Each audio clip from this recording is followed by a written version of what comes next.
तो आज शुरू करते हैं पॉलिटी की नई क्लास समानता। उसका पहला क्वेश्चन है, लोकतांत्रिक सरकार के प्रमुख तत्व क्या है? जनभागीदारी, संघर्ष का समाधान, समानता। इसका आंसर आप लोग बताइएगा। तो इसका आंसर है ऑप्शन नंबर डी, 1, 2 और 3 तीनों। तो जानेंगे थोड़े से डिटेल में इसको। लोकतांत्रिक सरकार के प्रमुख तत्वों में से जनभागीदारी, संघर्ष का समाधान, समानता तथा न्याय शामिल है। क्या है? न्याय शामिल है। समानता जो है, ये जो समानता है लोकतंत्र का प्रमुख विशेषता है। क्या है? प्रमुख विशेषता, लोकतंत्र का प्रमुख विशेषता तथा यह इनके कामकाज के सभी पक्षों को प्रभावित करती है। यह कामकाज के सभी पक्षों को प्रभावित करती है। तो चलिए नेक्स्ट क्वेश्चन किया। नेक्स्ट क्वेश्चन है, निम्नलिखित में से किस तरह से सरकार ने समानता का कार्यान्वयन किया? संविधान में इसकी गारंटी, पहला ऑप्शन। दूसरा ऑप्शन, सरकारी कार्यक्रमों एवं योजनाओं के माध्यम से। इसका आंसर आप लोग बताइएगा। इसका आंसर है ऑप्शन नंबर सी, 1 या 2 दोनों। जिस तरीके से सरकार जो है दो तरह से संविधान में गारंटी दी हुई समानताओं को कार्यान्वित करने का प्रयास, मतलब जैसे कि आप लोग को पता है दो तरीके से कार्यान्वित करने का प्रयास किया है। पहला तरीका के बारे में जान लेते हैं। पहला तरीका क्या है? कानूनों के माध्यम से। पहला तरीका कानूनों के माध्यम से और दूसरा तरीका क्या है? दूसरा तरीका सरकारी कार्यक्रमों योजनाओं के माध्यम से वंचित समुदायों को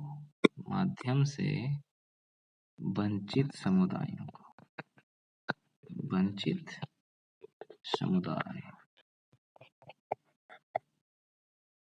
की मदद करना। वंचित समुदाय को क्या करना है? मदद करना है। समझे? भारत में कई ऐसे कानून हैं जो हर व्यक्ति को एक साथ समान रूप से व्यवहार किए जाने के अधिकार की रक्षा करता है। इन कानूनों के अतिरिक्त सरकार उन समुदायों को एवं व्यक्तियों के जीवन को बेहतर बनाने के लिए कई योजनाएं भी बनाई, जिसके साथ कई शताब्दियों में असमान व्यवहार किया जा रहा है। ये योजनाएं उन लोगों के लिए अधिक अवसर सुनिश्चित करने के लिए हैं जिनके पास अतीत में ऐसा अवसर नहीं थे।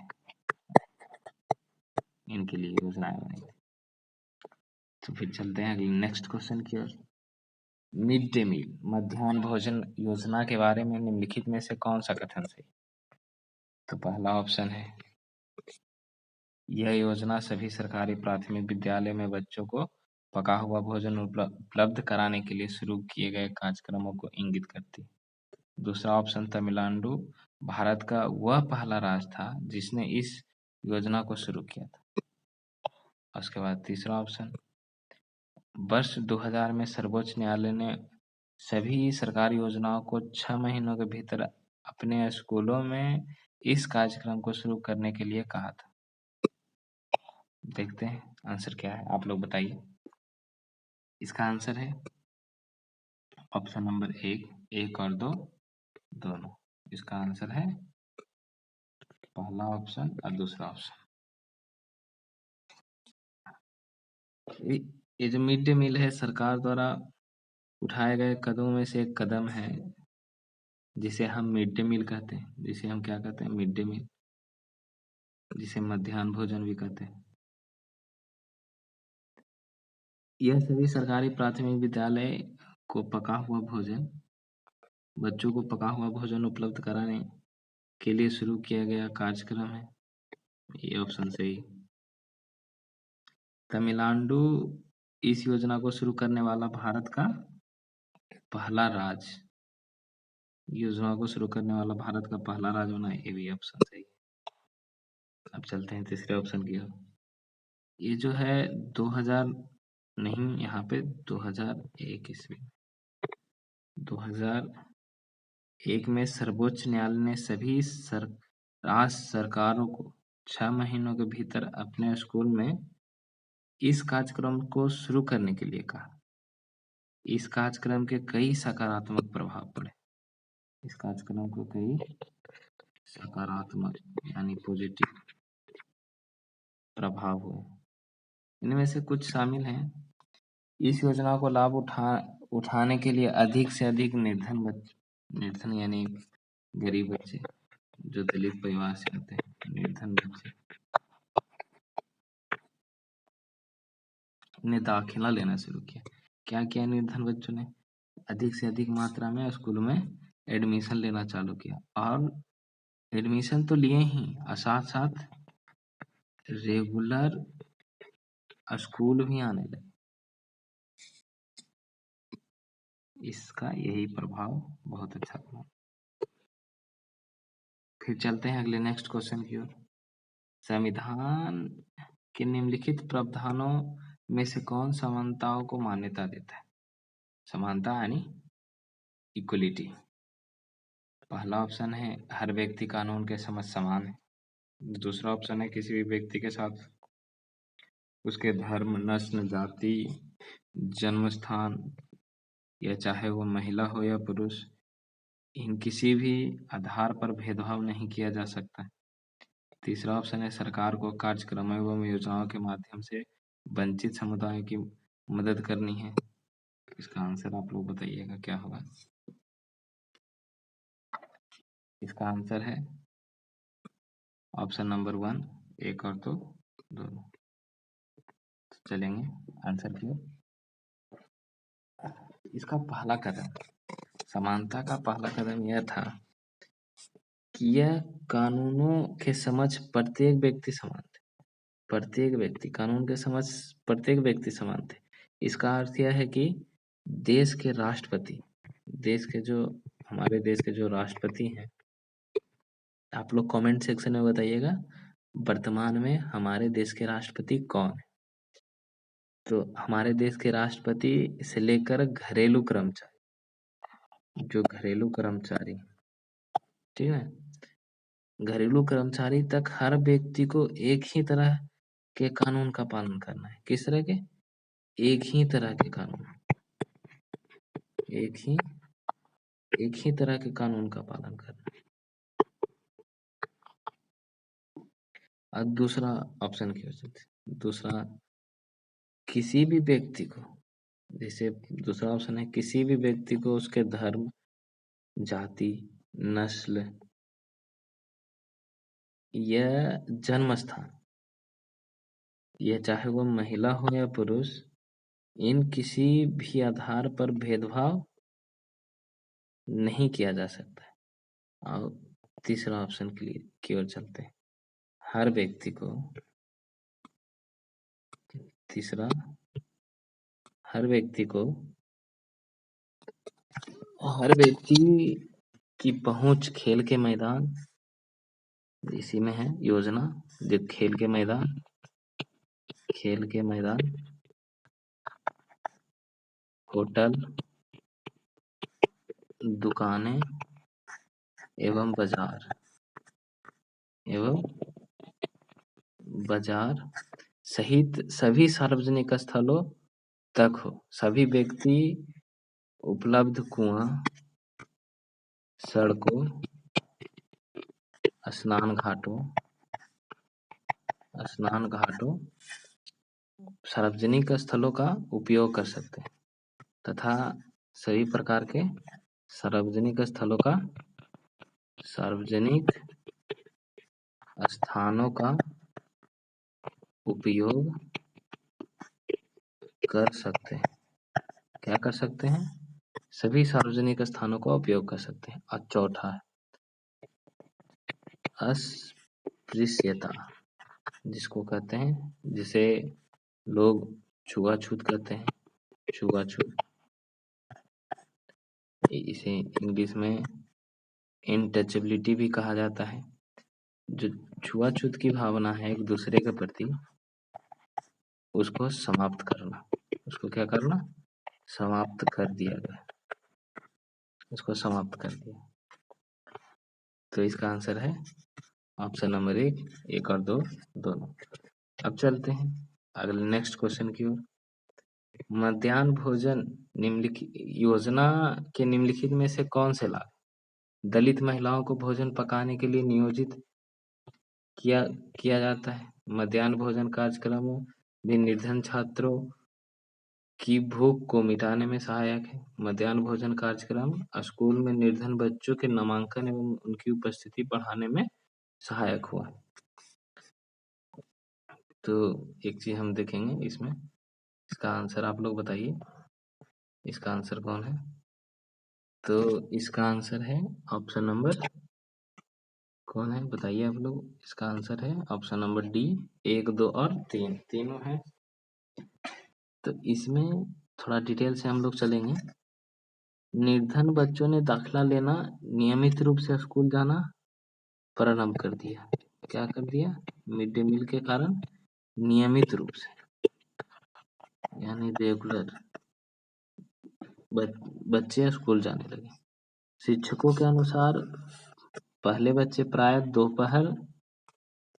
दोपहर के भोजन के लिए घर जाते थे और उसके बाद फिर स्कूल नहीं लौटते थे। जो दोपहर के लिए भोजन बच्चे करने जाते थे घर, उसके बाद स्कूल नहीं लौटते थे। लेकिन जब से मिड डे मील शुरू हुआ तो उनकी उपस्थिति में सुधार हुई। क्या हुई? उनकी उपस्थिति में सुधार हुई। उनकी माताओं को पहले दिन के लिए समय अपने बच्चों को घर पर खिलाने के लिए अपने काम को बाधित करना पड़ता था। अब ऐसा करने की क्या है? अब ऐसा करने की आवश्यकता नहीं। इस कार्यक्रम में जातिगत पूर्वाग्रहों को कम करने में भी सहायता ही मिला है। मतलब जो जातिगत पूर्वाग्रह था, जातिगत पूर्वाग्रहों को कम करने में सहायता मिला है, क्योंकि स्कूल में, जो भी स्कूल है हमारा, स्कूल में निम्न या उच्च जाति एवं दलित के बच्चे एक साथ भोजन करते थे। क्या करते हैं? भोजन करते हैं, एक साथ भोजन करते हैं। तथा कुछ स्थानों पर दलित महिलाएं भी भोजन पकाने के लिए नियोजित की गई। मध्याह्न भोजन कार्यक्रम उन निर्धन छात्रों को भूख से मिटाने में सहायता मिली जो अक्सर स्कूल आते थे, लेकिन मतलब निर्धन बच्चे स्कूल आते थे लेकिन अक्सर स्कूल तो आते थे, लेकिन अपनी पढ़ाई पर ध्यान केंद्रित इसलिए नहीं कर पाते थे क्योंकि उनका पेट खाली होता था। उनका पेट क्या था? खाली होता था। तो मिड डे मील से बहुत सारे लाभ मिले हैं। तो अब नेक्स्ट क्वेश्चन की ओर चलेंगे। नागरिक अधिकार अधिनियम के बारे में निम्नलिखित में से कौन सा कथन सही है? तो पहला ऑप्शन है 1965 में नागरिक अधिकार अधिनियम ने जाति, धर्म या राष्ट्रीय मूल के आधार पर भेदभाव को प्रतिबंधित कर दिया गया। दूसरा ऑप्शन नागरिक अधिकार आंदोलन का परिणाम था। तीसरा ऑप्शन है, यह भी कहा गया कि सभी स्कूल अफ्रीकी अमेरिकी बच्चों के लिए खुले होंगे तथा उन्हें अब विशेष रूप से उनके लिए स्थापित अलग स्कूलों में नहीं जाना। तो इसका आंसर आप लोग बताइएगा। इसका आंसर है ऑप्शन नंबर बी, 2 और 3। ऑप्शन नंबर 2 और 3 सही है। तो चलेंगे, एक है रोजा पार्क्स। क्या है? रोजा पार्क्स, जिनका जन्म 1913 और मृत्यु 2005 में। जिनका जन्म 1913 में और मृत्यु 2005 में। एक अफ्रीकी अमेरिकी महिला थी। 1 दिसंबर 1955 को दिन भर काम से थकान के बाद जो है रोजा पार्क्स जो है दिन भर थकान के बाद एक गोरे आदमी के लिए बस में अपनी सीट छोड़ने से मना कर दिया। अपनी सीट छोड़ने से मना कर दी थी।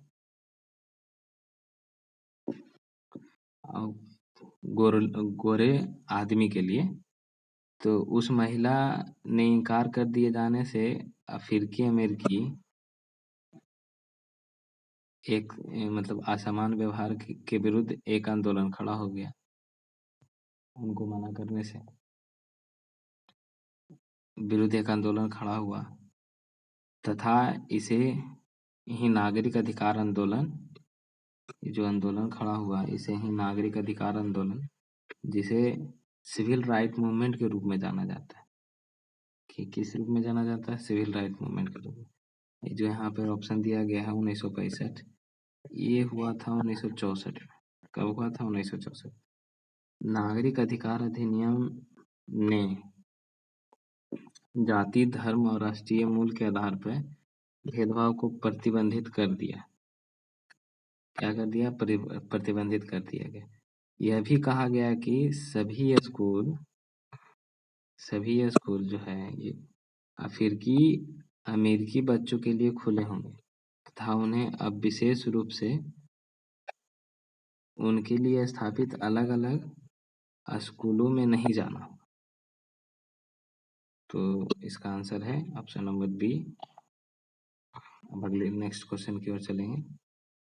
नेक्स्ट क्वेश्चन क्या है? नेक्स्ट क्वेश्चन है, निम्नलिखित में कौन सा युग्म उचित रूप से युग्मित है? पहला गरिमा, जिसका बारे में दिया है स्वयं एवं अन्य व्यक्तियों को सम्मान के लिए योग समझना। दूसरा है संविधान आधारभूत नियम एवं विनियम। तीसरा है नागरिक अधिकार आंदोलन अफ्रीका में शुरू हुआ था। इसका आंसर आप लोग बताइएगा। इसका आंसर है ऑप्शन नंबर 1 और 2। तो एक है सार्वभौमिक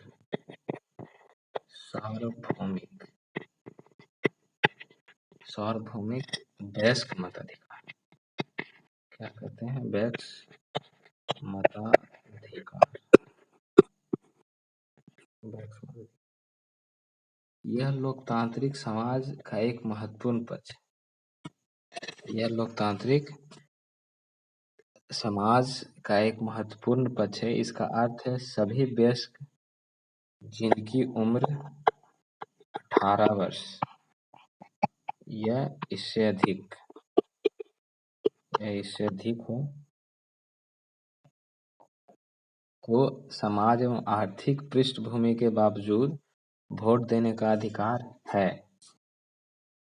अब आगे की ओर चलते हैं। गरिमा क्या? गरिमा यह स्वयं एवं अन्य व्यक्तियों के प्रति सम्मान के योग समझना, मतलब योग समझने की सोच को दर्शाती।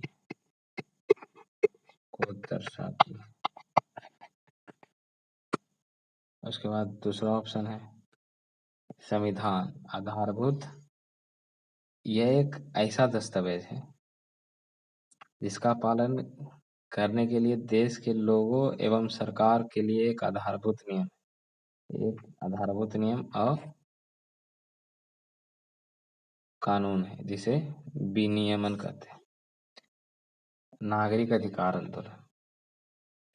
अधिकार आंदोलन अफ्रीका में शुरू हुआ था 1950 में।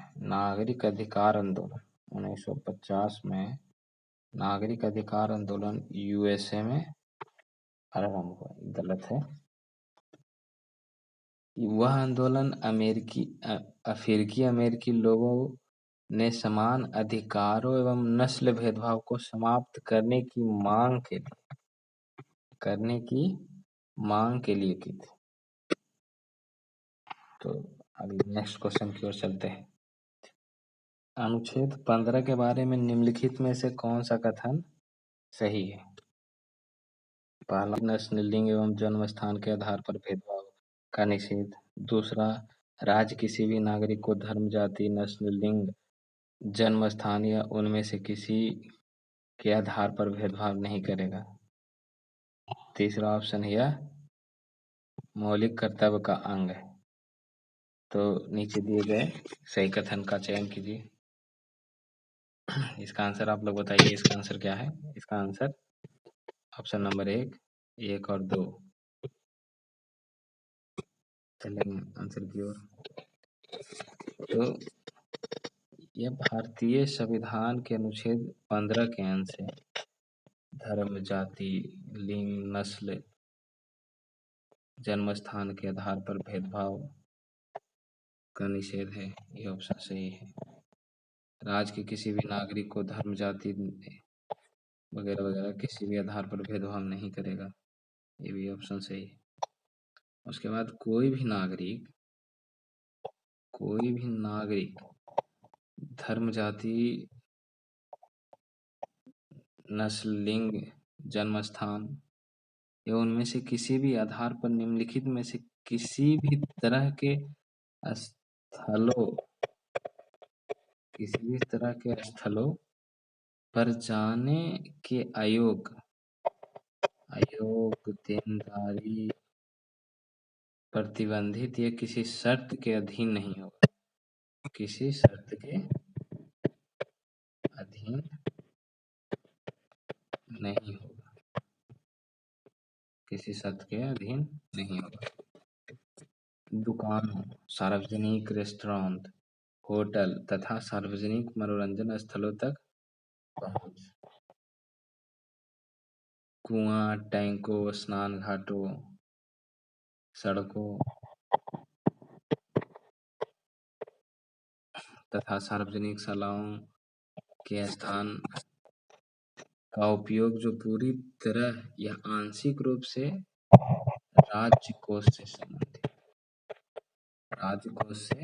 संचालित है। यह जन सामान के लिए उपयोग के लिए समर्पित है। मतलब अनुच्छेद 15 में बहुत सारे अधिकार आते हैं। तो इसका आंसर है ऑप्शन नंबर ए। तो आज के लिए बस इतना ही रहने देते हैं। मिलते हैं अगले वीडियो में। तब तक के लिए